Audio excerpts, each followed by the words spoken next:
Assalamualaikum warahmatullahi wabarakatuh. Oke, kami dari kelompok 5 izin mempresentasikan hasil diskusi kelompok kami. Sebelumnya, kami ingin memperkenalkan diri terlebih dahulu. Saya Ahmad Rosyad, kemudian teman saya Teguh Rio Febrian Alfariski, kemudian Nisania Ningrum,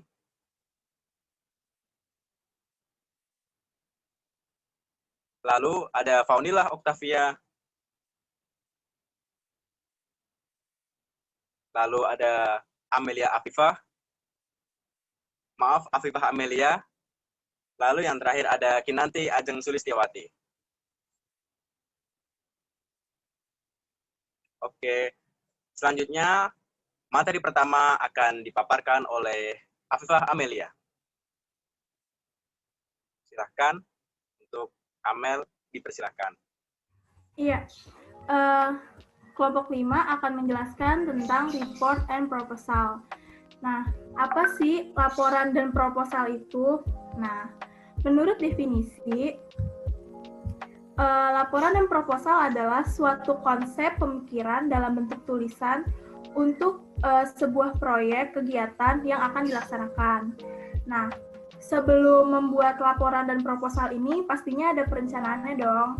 Nah, di sini tuh ada langkah-langkah perencanaan penelitiannya nih. Yang pertama itu ada perencanaan. Nah, perencanaan di sini itu meliputi mempertahankan etika penelitian, pengelompokan subjek penelitian, identifikasi informasi, dan membuat prioritas kebutuhan. Langkah selanjutnya itu ada mencari data dan informasi nih. Nah, meliputi evaluasi sumber pengumpulannya, dokumentasi sumber, dan mengumpulkan informasi melalui interview. Kemudian ada memproses data dan informasi. Nah, setelah kita mencari informasinya, pastinya kita akan memproses data tersebut. Nah, dalam memproses data tersebut, ada yang harus dicantumkan seperti kutipan atau summary-nya. Nah, terus juga ada analisis numerik informasi. Selanjutnya ada penerapan temuan. Di penerapan temuan ini itu meliputi meringkas, menyimpulkan, dan membuat rekomendasi. Yang terakhir itu ada mengelola informasi. Nah, dalam mengelola informasi ini, melakukan penelitian hasil yang tersedia untuk orang lain melalui Anda untuk mengenal manajemen pengetahuan perusahaan sistemnya itu gimana. Next. Ya, selanjutnya itu ada memelihara etika dan attitude penelitian. Yang pertama itu, jangan memaksakan hasil tertentu dengan mencurangi penelitian. Maksudnya itu, jika Anda mencari informasi, maka buatlah secara aktual, secara apa adanya. Jangan ada yang dikurangi atau dilebihkan. Yang kedua itu ada hormati privasi peserta penelitian. Yang ketiga ada sumber dokumen dan berikan kredit yang sesuai. Maksudnya di sini adalah jika Anda mencari informasi, harus Anda cantumkan juga sumbernya dan kreditnya itu dari siapa. Yang keempat itu ada hormati kekayaan intelektual dan sumber daya digital. Yang kelima ada jangan mengekstrak lebih dari sumber Anda daripada yang sebenarnya. Yang keenam ada jangan salah menggambarkan siapa Anda atau apa yang ingin Anda lakukan, atau apa yang Anda ingin lakukan dengan hasil tersebut. Selanjutnya dia akan diteruskan oleh Faunilah Oktila. Jadi sebelum membuat proposal, kita melakukan dua penelitian nih. Dua penelitian itu yang pertama adalah penelitian primer. Nah, penelitian primer ini yang pertama menggambarkan informasi. Agar survei menghasilkan valid dan hasilnya harus didasarkan pada sampel yang representatif dari populasi yang diminati. Nah, yang kedua, untuk membangun informasi. Nah, di sini membangun informasi itu harus menggunakan interview agar lebih mudah, tetapi membutuhkan pertanyaan yang matang dan memiliki pertanyaan jenis tertentu agar ketika melakukan interview bisa mendapatkan jawaban yang memuaskan. Nah, untuk penelitian sekunder ini tuh ada 3. Yang pertama, ada evaluasi sumber. Nah, di sini mengevaluasi sumber dengan hati-hati untuk menghindari kesalahan yang memalukan dan berpotensi merusak dan beritahu jika tidak dapat memverifikasi bagian kritis informasi yang diperoleh di penelitian. Nah, yang kedua, mencari sumber. Di sini, mencari sumber dari perpustakaan maupun mencari informasi melalui internet. Lalu yang ketiga, itu melakukan sumber. Nah, dokumentasi yang tepat dari sumber yang digunakan bersifat etis, tanggung jawab, dan sumber penting bagi pembaca. Next. Nah, pengolahan data dan informasi. Setelah Anda mengumpulkan file hasil penelitian, langkah selanjutnya adalah mengubahnya menjadi dapat digunakan sebagai informasi. Nah, yang pertama, mengutip parafrase, dan meringkas. Nah, di sini mengutipnya itu adalah mengutip sumber berarti menghasilkan konten dengan tepat dan menunjukkan siapa yang awalnya dibuat informasi. Nah, parafrase ini adalah mengekspresikan ide orang lain dengan cara kata-katanya sendiri. Nah, yang ketiga, meringkas. Meringkas ini mirip dengan parafrase, tetapi menyaring isinya menjadi lebih sedikit. Nah, yang kedua adalah menganalisis data numerik. Nah, di sini joining, insighting mengenai mean, median, dan mode menyediakan wawasan tentang kumpulan data, menjaga dari kesalahan dan salah tafsir untuk mewaspadai kesalahan yang mungkin terjadi jika merayap masuk selama pengumpulan dan pengolahan data. Next, untuk selanjutnya akan dilanjutkan oleh rekan saya, Nisalia Ningrum. Menerapkan temuan.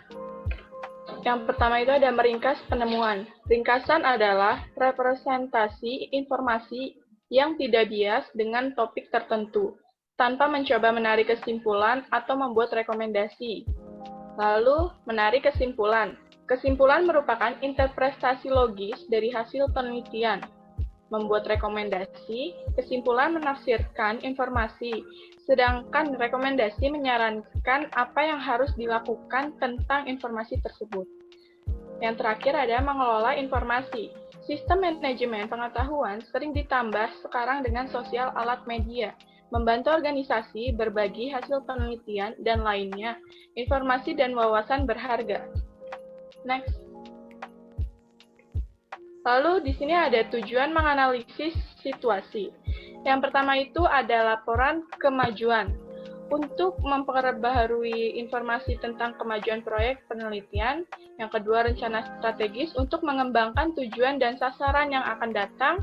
Yang ketiga, ada rencana pemasaran untuk mengidentifikasi pelanggan dan menjelaskan bagaimana perusahaan akan melayani mereka. Yang keempat, ada laporan operasi untuk mengirimkan penjualan bulanan statistik untuk manajemen. Yang kelima ada laporan aktivitas pribadi untuk meringkas apa yang terjadi pada konferensi penjualan.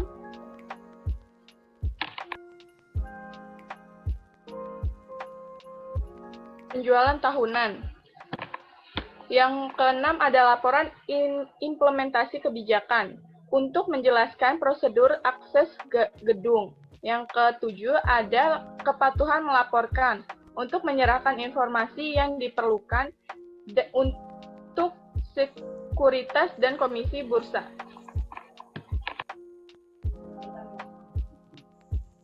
Selanjutnya akan dilanjutkan oleh teman saya.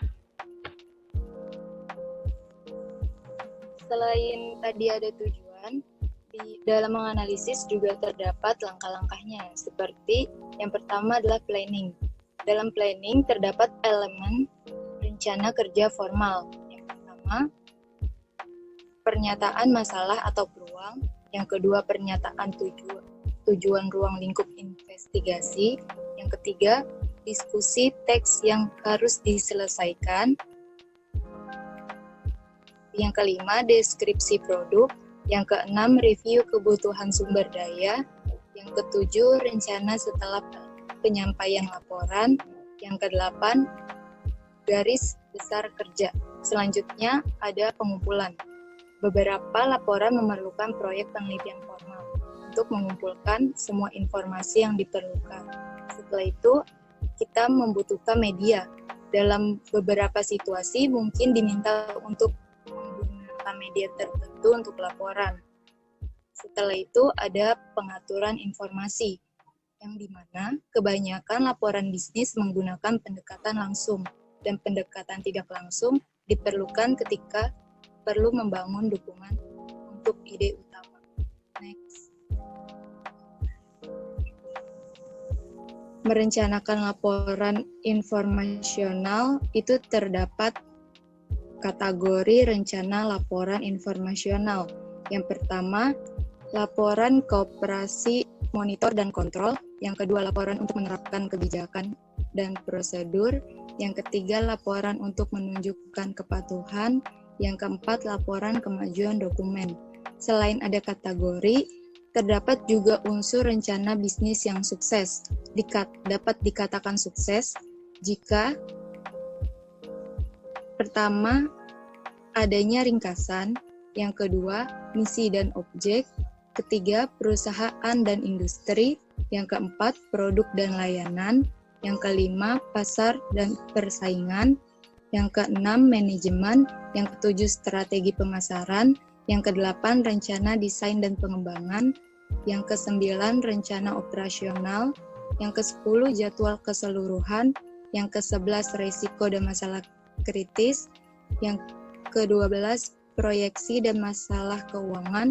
Yang ke-13, strategi keluar. Selanjutnya akan dibacakan oleh Teguh Rio.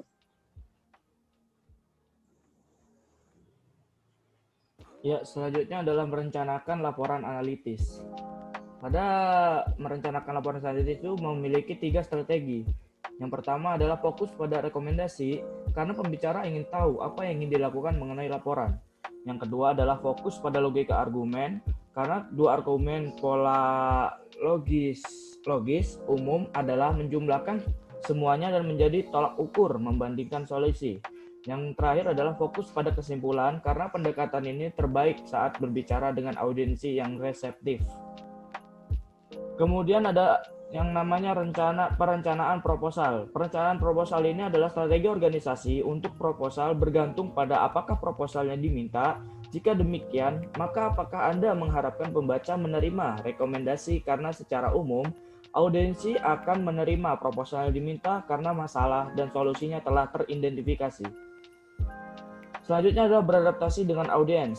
Untuk membangun hubungan yang kuat dengan penerima, Anda harus memberikan laporan Anda mungkin terus dibaca selama berbulan-bulan atau bertahun-tahun setelah Anda menulisnya dan menjangkau audiens yang tidak pernah Anda bayangkan.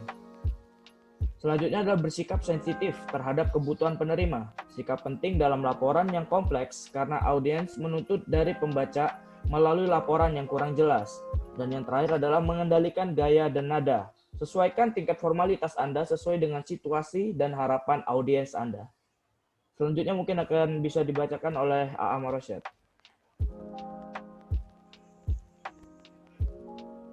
Oke, baik. Nah, dalam menyusun sebuah proposal atau laporan, tentunya kita harus memperhatikan struktur bagian dari proposal tersebut agar baik nantinya. Oke, yang pertama ada pendahuluan. Nah, dalam pendahuluan ini yang harus kita perhatikan itu seperti memposisikan laporan atau proposal pada konteks yang lebih luas dengan mengaitkan pada masalah dan penugasan. Jadi kita harus jelas latar belakang atau kenapa kita membuat proposal tersebut agar nantinya audiens bisa tertarik. Kemudian meninjau terlebih dahulu gagasan dan aturan yang akan mencangkupnya.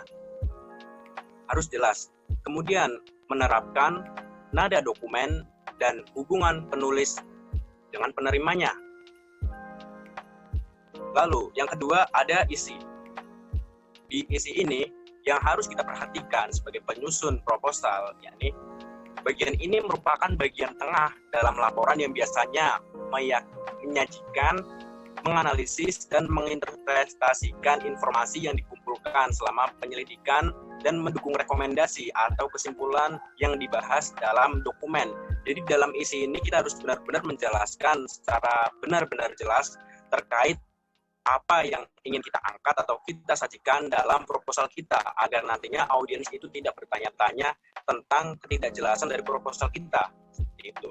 Kemudian yang terakhir adalah penutup. Nah, dalam penutup ini yang harus kita perhatikan ada beberapa hal, seperti menekankan pada poin-poin utama, meringkas manfaat bagi pembaca dan mengikatnya kepada pembaca tentang keserasian bagian-bagian itu, baik dari pendahuluan, isi, maupun penutup. Lalu, membawa semua item tindakan di suatu tempat dan memberikan detail tentang siapa harus melakukan.